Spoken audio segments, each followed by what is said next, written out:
20학년도 수능 기출풀이 마지막 시간입니다.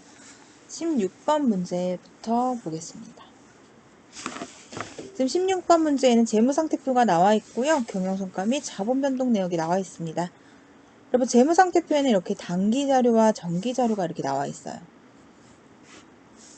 전기는 3기를 말하겠죠. 단기는 4기를 말할 거고요. 전부 다 12월 30일에 기말에 작성이 됐네요.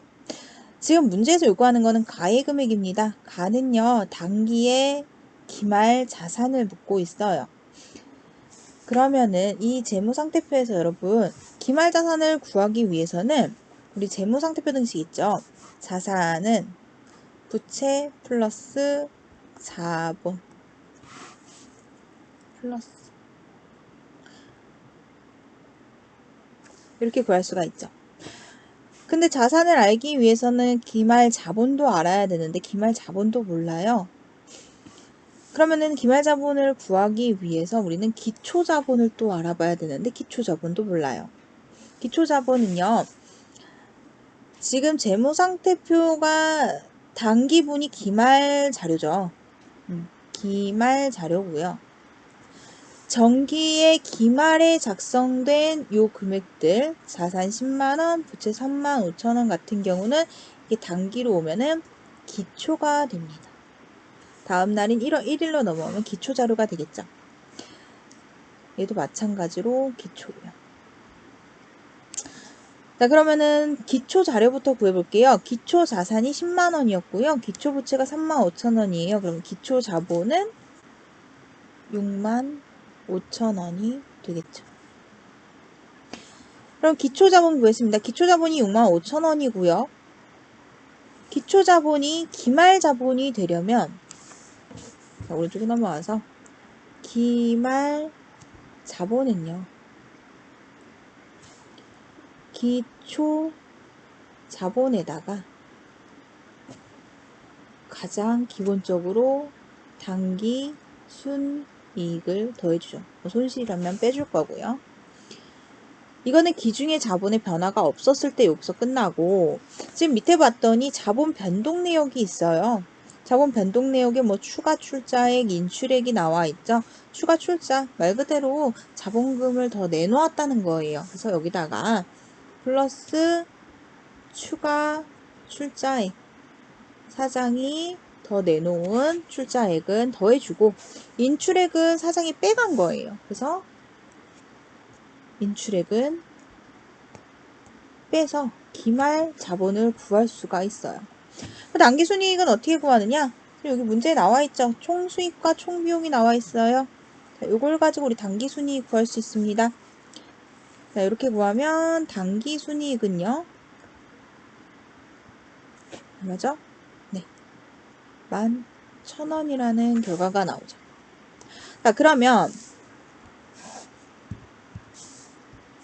기초자본이 아까 65,000원이었고요. 더하기 단기순이익이 11,000원이었죠. 그리고 추가 출자액 4,000원.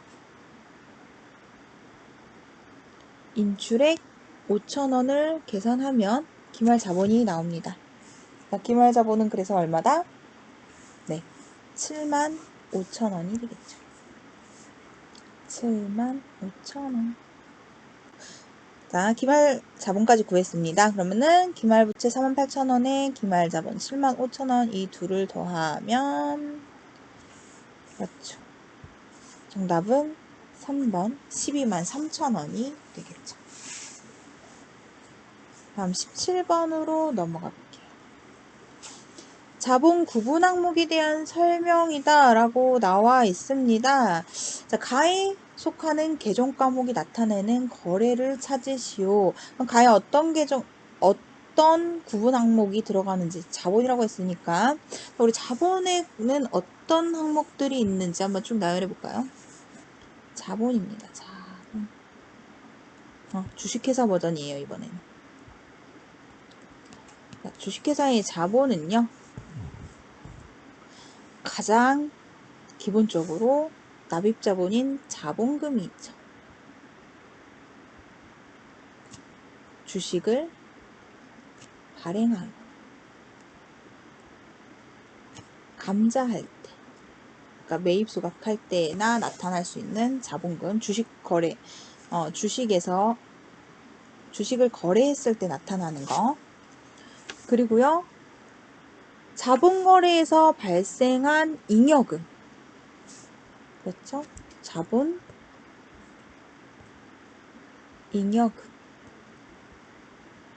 그래서 여기에는 몇 가지 선생님이 개정 과목을 여러분한테 꼭 기억해 두라고 했는데, 주식을 발행하면서 발생한 잉여금에서 주발초, 주식 발행 초과금가 있고요. 그 다음에 감자하면서 발생한 이익, 감자 차익이 있죠. 그 다음에 우리 회사의 주식, 즉 자기 주식을 다시 되팔면서 발생한 이익, 자기 주식 처분 이익. 이거는 꼭 기억해 두라고 했고요. 그리고 자본잉여금 말고, 자본잉여금은 전부 다 이제 자본거래에서 발생한 플러스 요인, 가산 요인이고요. 자본거래에서 발생은 했는데 자본금 아니고요. 즉 주식 발행과 관련된 거 아니고요. 이런 잉여금, 주발초, 감자차익, 자기주식 처분 이익을 제외한 나머지 뭐가 있죠? 네, 자본 조정이 있죠. 그래서 자본 조정에는 되게 많은데 대표적인 게 이제 얘네랑 반대되는 걸 찾으면 되죠. 주식, 할인 발행, 차급, 감자, 차손. 그 다음에 자기 주식, 처분, 손실. 또 자기 주식. 그게 뭐 자기 주식도 자본 조정인데 자본을 마이너스 하는 요소들이다. 개정 과목들이다. 그런데 자본 조정에는요, 자본을 마이너스 하는 그 개정 과목들만 있는 게 아니라 자본에 더해주는, 가산해주는 성격을 가진 게 하나 있어요. 그게 뭐냐면 바로 미교부 주식 배당금. 주식 배당이 결의되었는데 아직 실제로 지급되지 않았을 경우에는 미교부 주식 배당금이라는 개정 과목을 쓰는데 얘 또한 자본 조정에 속하는 개정 과목이다. 자, 그리고 또 뭐가 있죠? 네, 매도 가능 증권일 때 나오는 거 기타 포괄 손익 누계이익이고,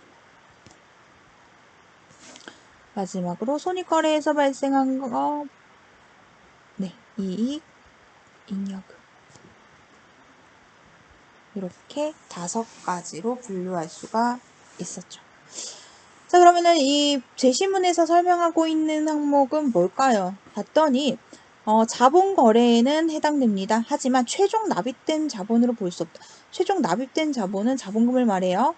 그리고 자본의 가감 성격으로 자본금이나 자본잉여금으로 분류할 수 없다. 자본 거래에서 발생했으나 이 둘이 아니다. 뭐예요? 네, 자본 조정이 되겠죠. 그럼 자본 조정이 나타나는 거래를 찾으시면 됩니다. 1번 자기 주식. 바로 나왔네요. 자기 주식이 아까 여기 있었죠? 네, 자기 주식 100주를 현금으로 취득하다 현금은 자산이기 때문에 해당은 없지만 자기 주식이 나왔기 때문에 1번이 정답이 될 거예요. 자, 2번 미처분 이익잉여금은요, 이익잉여금에 속합니다. 네, 그래서 자본조정 아니고요. 이익준비금도 이익잉여금에 해당이 되고요. 3번에 나오는 보유 중인 주식에 대한 배당금, 얘는요 아예 수익이에요. 배당금 수익. 그리고 현금도 자산이고. 4번에 나와 있는 장부 금액이 60만원의 매도 가능 증권 해당 없죠. 하지만 그 뒤에 보니까 매도 가능 증권을 매가증을 평가했어요. 이거는 기타 포괄 손익 누계액이라고 아까 앞에서 설명했었죠. 네, 얘는 기타 포괄 손익 누계액입니다. 5번이 안 되는, 정답이 될 수 없는 이유. 보통주 300주를 한 주당 6,000원에 발행해서 회사를 설립했다. 자, 주식을요 발행하면은요 자본금이에요. 그래서 역시 5번도 정답이 될 수 없었다. 다음 18번 문제입니다. 네, 외환 거래 문제네요. 외환 문제인데 지금 거래를 보니까 네, 키워드는 여기 있습니다. 대여했느냐 차입했느냐에 따라서 이 환율이 지금 이제 환율이 하락했다 올랐죠. 하락했을 때 이익이 될 수도 있고 손실이 될 수도 있어요. 그래서 외화를 대여했는지 차입했는지를 먼저 여러분들이 꼭 파악을 하셔야 합니다. 이를 모두 회계 처리한 결과에 대한 설명으로 옳은 것을 찾아라 라고 했으니까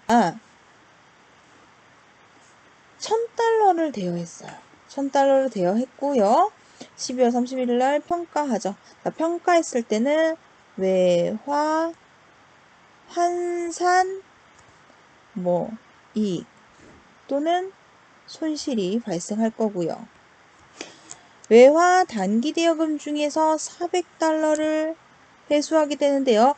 회수했을 때는 외환 차익 또는 차손이 발생하게 될 겁니다.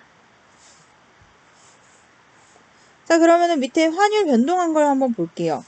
환율 변동한 걸 보니까 9월 14일 날 달러당 1000원에서 900원으로 하락했어요. 자, 마이너스 100원씩 하락했고요.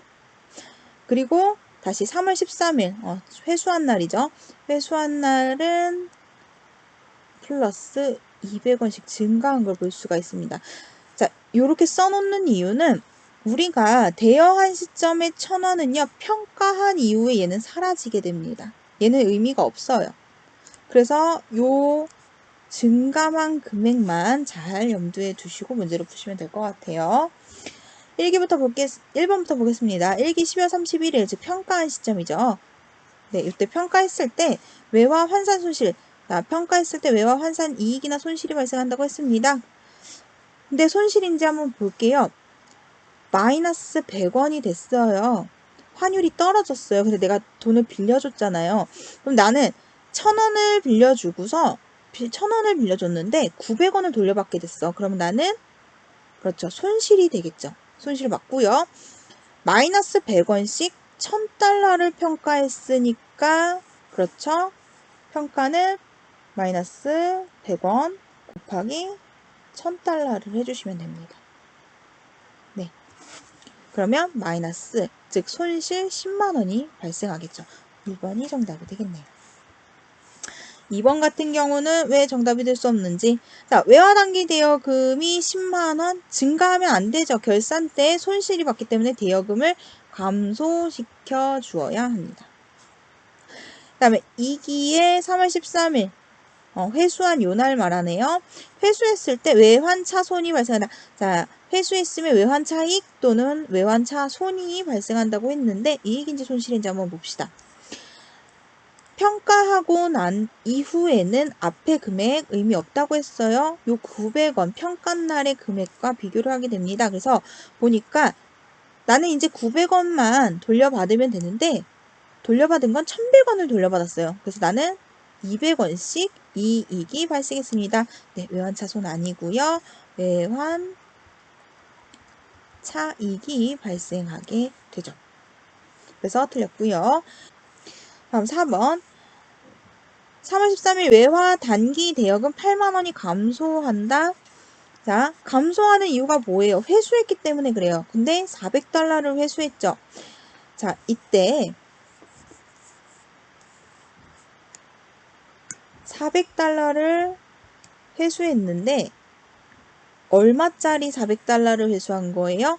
내가 지금 장부에 기록되어 있는 거는 평가 시의 단가, 즉 900원씩 400달러라서 총 36만원이 감소를 해야 됩니다. 그래서 얘는 36만원이 될 거고요. 마지막 5번. 외화 단기 대여금의 잔액이 66만원이다. 회수하고 남아있는 잔액은 총 우리가 1000달러를 대여했는데 400을 회수했으니까 600달러죠. 600달러를 역시 평가한 단가인 900원씩 해서 54만원이 장부 잔액이 되겠습니다.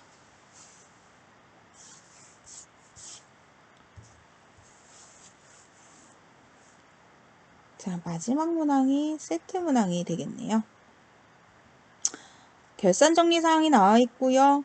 그 다음에 2월 시산표 손익계산서가 나와 있습니다. 아까 앞에서 했었나요? 여기 결산 절차 할 때에 했었는데 지금 여기 나와 있는 2월 시산표 그리고 손익계산서 전부 다 2월 시산표는 이렇게 본 절차에서, 그 다음에 손익계산서는 보고서 작성에서 작성이 된다. 다시 말하면 위에 있는 결산 정리사항이, 이걸 이제 순서대로 하자면 결산 정리사항이 1번, 그 다음에 2월 시산표가 2번, 손익계산서가 3번이다. 작성되는 요것만 놓고 봤을 때 처리되는 순서가.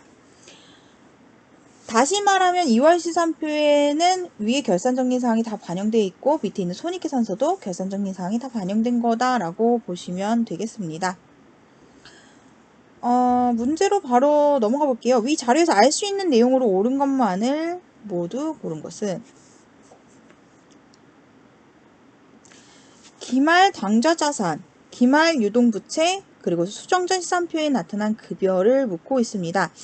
기말 당좌자산과 기말 유동부채, 기말 자산, 기말 부채예요. 얘는요, 마감 후에 작성된 요 2월 시산표를 보시면 됩니다. 분류해 볼게요. 2월 시산표는 자산부채 자본만, 오른쪽으로 잠깐 넘어올게요. 2월 시산표는 자산부채 자본만 표시가 된다고 앞에서 설명을 드렸었어요. 순서대로 기록이 됩니다. 그래서 기준점을 구분해 보면은 현금부터 토지까지가 자산이 될 거고요. 그 다음에 자본금 바로 위까지가 부채가 되겠죠. 얘네들을 다시 분류를 해 볼게요.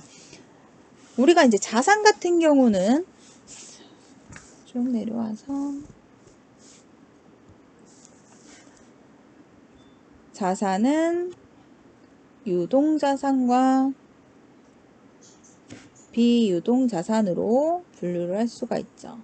그리고 다시 유동자산은 당좌자산과 재고자산으로 분류할 수 있다.